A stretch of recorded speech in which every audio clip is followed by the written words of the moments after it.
Hello, મારી રસોઈમાં તમારું સ્વાગત છે. આજે આપણે બનાવશું સરસ મજાની સ્વીટ સ્વીટ રવાની ખીર. રવાનો શીરો તો તમે જ્યારે કથા હોય છે સત્યનારાયણ ત્યારે ખાધો હશે પ્રસાદીમાં. આમ પણ તમે ઘરે બનાવતા હશો. ચોખાની ખીર પણ તમે બનાવેલી હશે. પણ કંઈક નવા ટ્વિસ્ટ સાથે આજે આપણે બનાવશું રવાની ખીર. એમાં શું ખાલી ડિફરન્સ એટલો છે કે આપણે રવો છે ને એ થોડોક જ લેવાનો છે. અને દૂધ વધારે લેવાનું એટલે થઈ જશે તમારી રવાની ખીર ને ખાવાની પણ ખૂબ મજા આવશે. દાંત વગરના જે લોકો હશે એ લોકો પણ સરસ રીતે ખાઈ શકશે. ચાલો, એના માટે શું જોઈશે તો કે મેં અહીંયા 1 કપ રવો લીધો છે, પણ લગભગ એનાથી પણ ઓછી જરૂર પડશે. કાજુ બદામના ટુકડા લીધા છે, ઘી જોશે, ખાંડ જોશે સ્વાદ અનુસાર અને દૂધ જોશે. તો શરૂઆત કરીએ આપણે. સૌપ્રથમ આપણે રવાને પહેલા શેકી લઈશું. ચાલો, તો સૌપ્રથમ આપણે આવી રીતે નોનસ્ટિક પેન લેવાનો છે. એમાં આપણે રવાને શેકી લઈશું. એના માટે આપણે જોઈતા પ્રમાણમાં ઘી એડ કરી દઈએ. પછી જેમ ઘી જરૂર લાગે એમ વધારે એડ કરવાનું. ઘી એડ કરી ગેસની ફ્લેમ ચાલુ કરી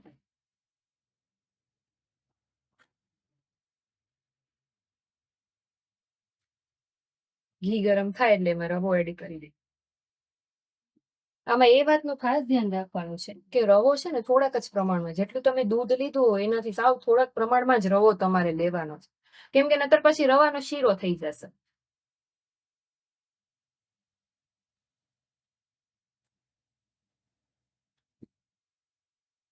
ઘી ગરમ થાય એટલે આપણે એમાં રવો એડ કરી દઈએ.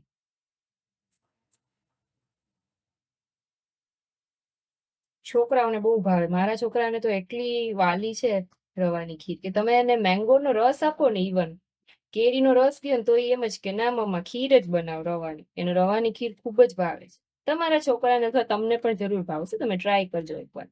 જો આ રીતે રવાને આપણે આમ સારી રીતે શેકી લઈએ.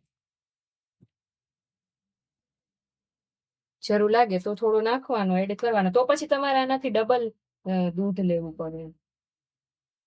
રવો આટલો લીધો તો આનાથી પછી તમારે દૂધ થોડું વધારે લેવાનું. આ રીતે જ્યાં સુધી ઘી છૂટું ન પડે ત્યાં સુધી આપણે રવાને શેકીશું. થોડોક હલકો બ્રાઉન કલર જેવો થાય ત્યાં સુધી આપણે શેકીશું.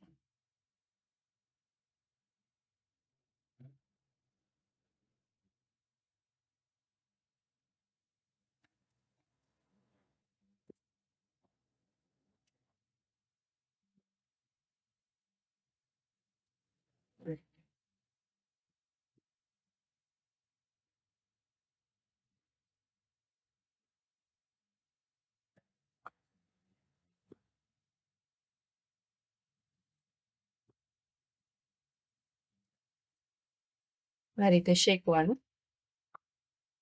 આ રીતે તમને એમ લાગે કે ઘી છૂટું પડવા માંડ્યું છે અને તે સોનેરી કલર જેવો રવો છે, એકદમ થઈ ગયો છે અને સુગંધ આવવા માંડે એટલે સમજી લેવાનું કે રવો છે એ બરાબર શેકાઈ ગયો છે.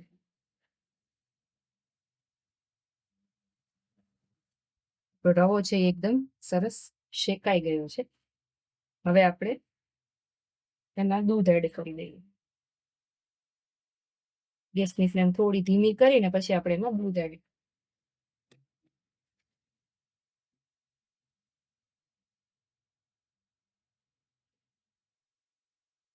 જરીક ધ્યાન રાખીને દૂધ એડ કરવાની, કેમ કે રવો ગરમ હોય એટલે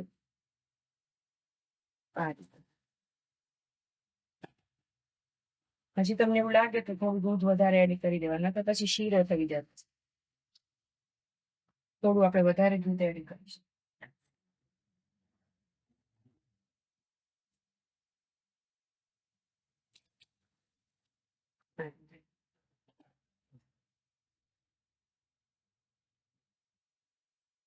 હવે આપણે આને સારી રીતે મિક્સ કરી લઈએ.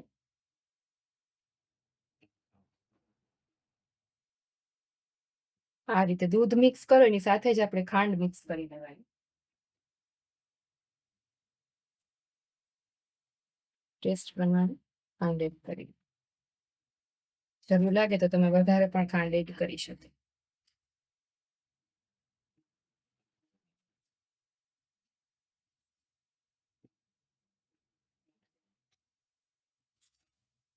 2 થી 3 મિનિટ માટે આપણે એને થવા જ દઈશું.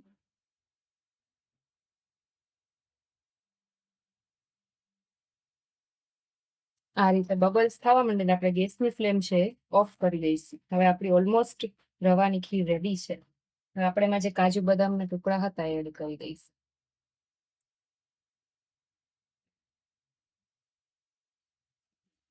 ઠંડી પડશે એટલે ખાવાની ખૂબ જ મજા આવશે.